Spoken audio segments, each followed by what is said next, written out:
Per ahir, allò encara podríem dir que quasi era un poc postguerra. I entonces, la veritat és que això de les filaes, les economies en general era un món distint. I entonces hi havia filaes, com el cas en tots els respectes, a totes les filaes, perquè no hi hagi duda. I sobretot les filaes més bé coincidia quasi sempre en els cristians. Pareix que foren les filaes cristians, no sé, hi havia un interès menys. I entonces s'encontraven, lamentant-ho molt, s'encontraven que hi havia molts moments, no en el cas ja quan jo vaig ser el capità, però uns anys anteriors que no encontraven a voltes per a fer el capità i entonces tenien que anar gent buscaven una penya d'amics o buscaven tal para que es poguera fer el capità. Vull dir que l'assumpte ha canviat totalment, és un món distint. Ja, si parla de l'any 55, i pareix l'altre dia encara, però l'altre dia per mi, el 55, m'agarra vergonya, perquè dic, estic dient el 55 com si fora l'altre dia, però són anys, El que passa que per mi és l'altre dia. En l'any 61 va ser l'any d'un ressorgiment de la filà. En aquestes fetges el primer troba va ser el senyor Paco Alcaraz, que va ser la persona que va relançar totalment a la filà, una persona molt sèria quan tenia que ser sèria i molt divertit quan tenia que ser divertit. I en part li s'ha de donar les gràcies a aquesta persona, que va ser la persona que diguem, va posar la filà conforme tenia que ser. Una filà, quan es té que divertir, i quan té que ser sèria, té que ser sèria. Jo, en l'any 61, que va ser el primer any que em vaig posar el traje, entonces em van votar el gloriero. Conforme ara sí, el dia de la glòria, sí, no, i en tots els puestos és un boom, i la música, i ven així a la filà, fes el vermut i a dinar, entonces en aquell entonces res, en aquell entonces era el gloriero, i te n'anaves allà de la filà, i fes 2 cerveses d'això, i a casa. Però el dia d'entrar anava la filà i la música a ta casa. Quan acabaven a fer el vermut, allà vaig. Doncs imagina't en un piset que allò serien 50 o 60 metres, perquè jo vivia en Aljasares, 50 o 60 metres, doncs allí, entre música i tot, 30 persones. Doncs imagina't com es va desarrollar allà en aquell entonces.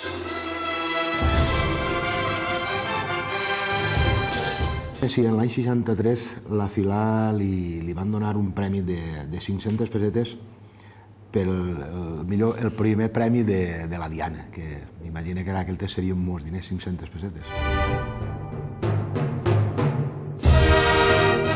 En l'any 65 va faltar la filà tenia un càrrec honorífic, que era el president honorari. El que no sabem és quin any va ser el primer any que va ser president honorari, però jo sempre he sentit a don Rigoberto Albors, que era, diguem, el mecenes de la filà.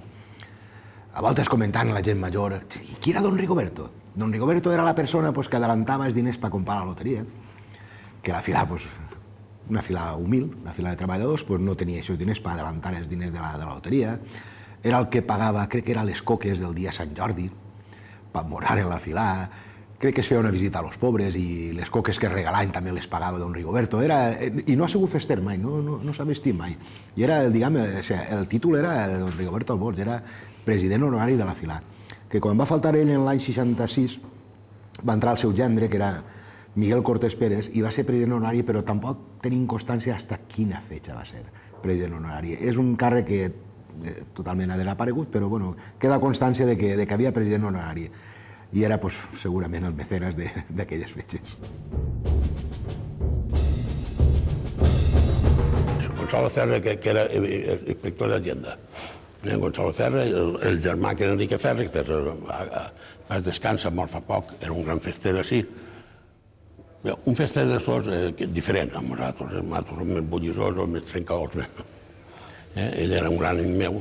Gràcies a ell vaig ser jo a ell. A ell i això, i la fundació d'ell, que estava l'encarregat, que era un dels forts, sí. Aquesta persona va vindre i va fer un càrrec creiem que molt digne pel seu temps, que jo ja recorde que ja vaig anar a un local a fer un aperitiu, que en aquell temps ja començava a estilar-se a fer els aperitius de l'any de càrrec. I aquesta persona, el traje li el va dissenyar la Casa Cornejo, que era un sastre molt afamat de Madrid, que era el que va dissenyar tots els trajes de la pel·lícula del Cid, la que van fer en Peñíscola, que va fer Charlton Heston. En quin any va fer vostè la primera esquadra? I com va ser? La primera esquadra va ser un cas allò preciós. Hi havia un cap esquadra, sí, que era normal. Bueno, hi havia diversos esquadres Llopis, Plomero, diversos, que se van passar al cap de 2 anys a Sitges, que està en el carrer enfront del Casal. Se van posar, no Casal, sí, del Casal, però allí estaven els sitjantes. I se van posar allí, se van anar 5 o 6, entre Gallato, Plomero, tots estos antics, que eren més antics que jo. Un poc més majors, però molt poquet, 2 anys, 3 anys. Llavors ens vam quedar nosaltres allí sols, com aquell que diu. Entonces, quan vaig fer jo el capó, havia uno, Mario, i era això, que el feia bé. Després jo dic, te'l deixaré tu, jo no ho deixo mai a ningú. Dic, bueno, jo si m'agrada com ho faig, perquè primer tinc d'agradar-me bé. Entonces el que faré és no deixar-lo tampoc a ningú, que me'l deixa i calla avall. I després, a votació. Veu que el vaig fer bé, o regular, o sí, em vaig defendre.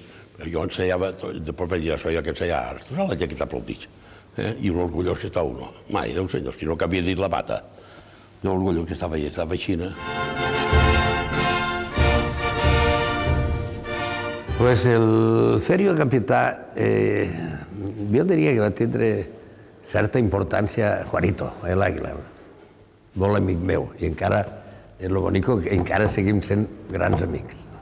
I jo em va pillar en aquell moment, claro, jo entonces tenia 39 anys, 38, i claro, estava molt ocupat, com l'Alférez.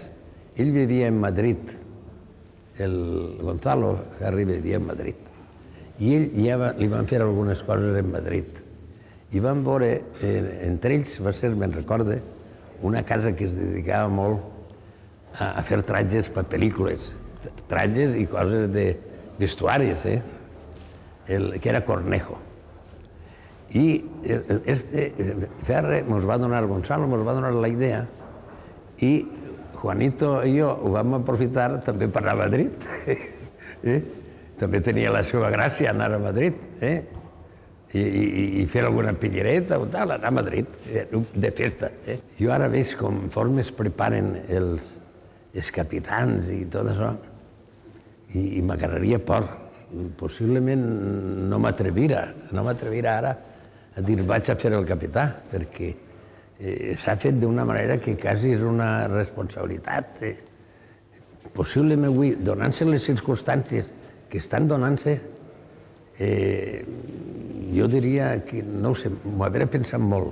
No, l'economia d'aquell entonces, i quan em vaig casar, i ho dic així, em vaig casar, com jo treballava pel meu compte ja, i soc pintor, en taller, doncs em feia il·lusió una moto, em vaig comprar una Vespa.